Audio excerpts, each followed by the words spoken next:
Qala Mutarrif, berkata Mutarrif,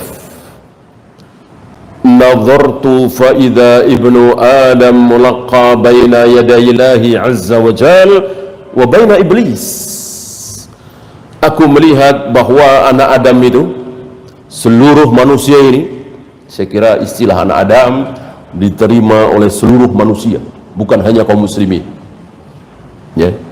Bahkan sampai kalau Yahudi dan Nasrani jelas, ya, bahkan sampai Buddha, Hindu menerima istilah anak Adam, ya, bahwa kita semua ini dari seorang manusia bernama Adam dengan istrinya Hawa.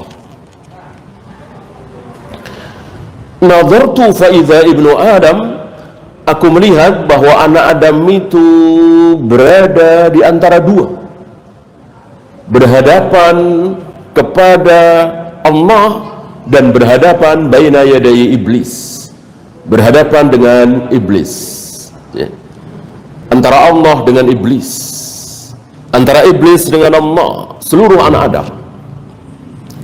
Sebagaimana dalil tadi bahwa tidak ada manusia yang dibiarkan oleh syaitan, oleh iblis, tidak ada yang tidak disentuh kecuali dua tadi. Faman syaa ayyasimahu asamahu. Faman syaa ini fa'ilnya bukan man tapi Allah. Barang siapa yang Allah ingin lindungi, terlindung dia. Allah lindungi. Jadi di sini yang aktif Allah, bukan manusianya. Keliru perkataan sebagian orang yang mengatakan siapa yang ingin selamat ya selamat, siapa ingin surga, surga. Kalau neraka, ya memang dia maunya neraka. Sering kita dengar seperti itu. Tujuannya ingin menghilangkan sifat zalim pada Allah.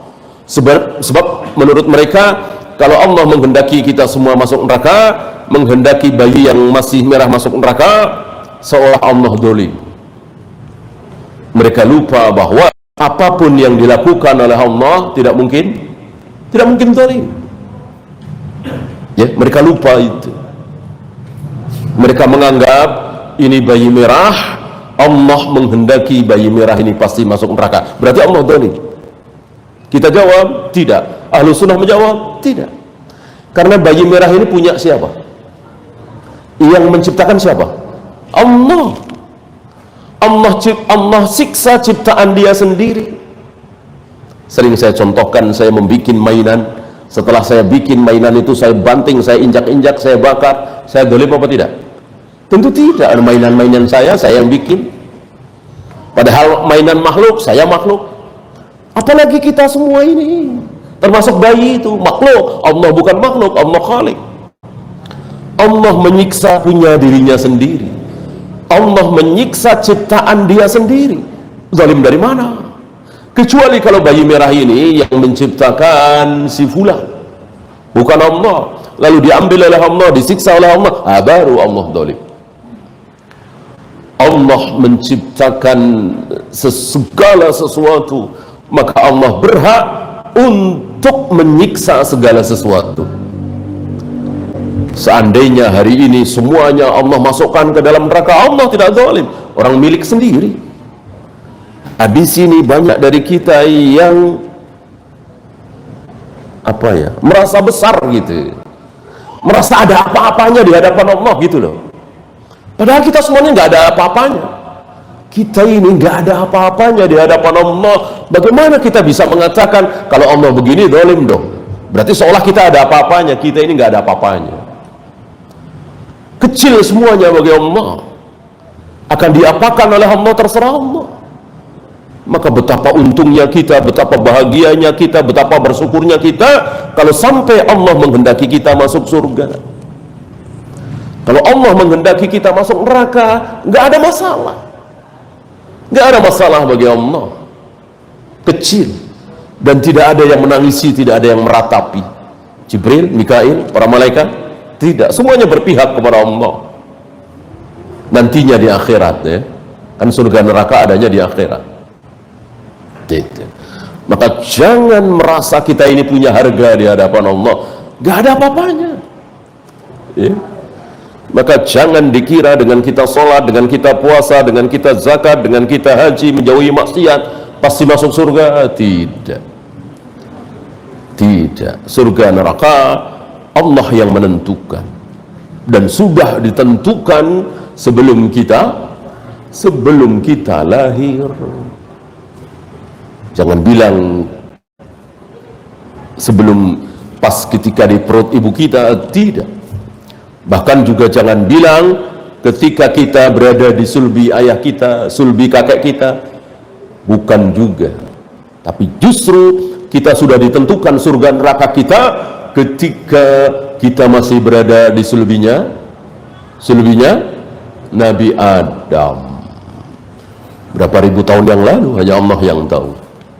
Kita semua kan pernah berada di satu tempat, yaitu di sulbinya Nabi Adam. Nah, ketika kita semua berada di sulbinya Nabi Adam, Allah sudah tentukan, ini nih surga, ini surga, ini surga, ini neraka, ini surga, ini neraka. Ya, Allah usap dengan tangannya yang mulia, dengan mengatakan, inilah anak cucumu yang akan masuk surga. Allah usap sekali lagi dengan mengatakan, inilah anak cucumu yang akan masuk neraka. Dan apa yang Allah rencanakan tidak mungkin gagal. Apa yang Allah ucapkan tidak mungkin sia-sia, omong kosong, pasti terjadi. Ya. Maka di sini kalimatnya, faman syaa'a ayyasimahu asamahu. Kalau Allah ingin si fulan ini dilindungi, Allah lindungi, selamat dari iblis. Karena kan ada di situ Allah, di situ iblis. Wa in tarakahu dhahaba bihi iblis. Yang selain itu yang ditinggalkan maka diambil oleh iblis. Ya. Jadi betul-betul kita ini tidak ada harganya. Maka yang paling bisa kita lakukan adalah memohon, berdoa, merengek. Itu yang paling tepat kita lakukan. Bahkan untuk sholat saja, untuk puasa saja, untuk taat kepada Allah, kita juga harus memohon, merengek. Ya seperti tadi, sabit qalbi ala dinik.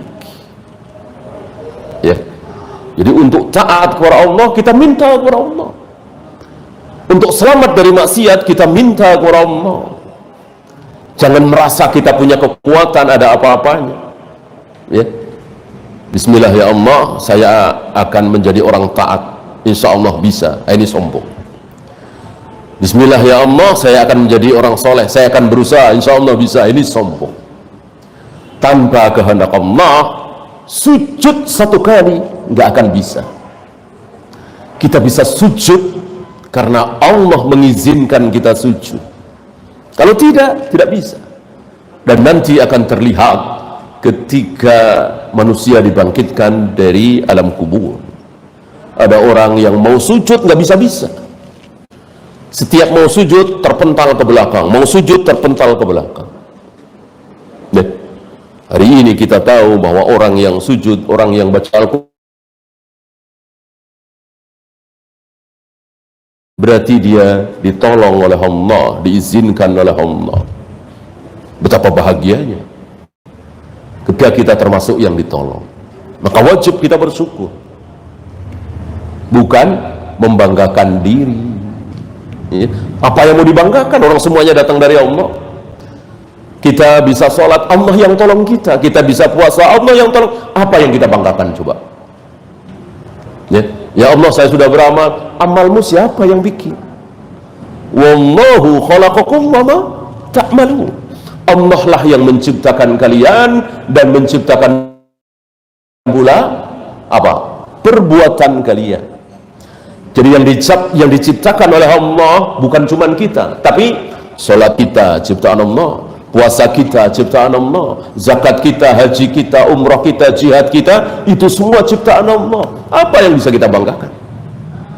Yang ada bersyukur, bersyukur, bersyukur. Ditakdirkan sebagai hamba yang soleh. Alhamdulillah tidak ditakdirkan menjadi orang Amerika misalnya, Jepang, Eropa yang kafir-kafir itu. Kita bersyukur.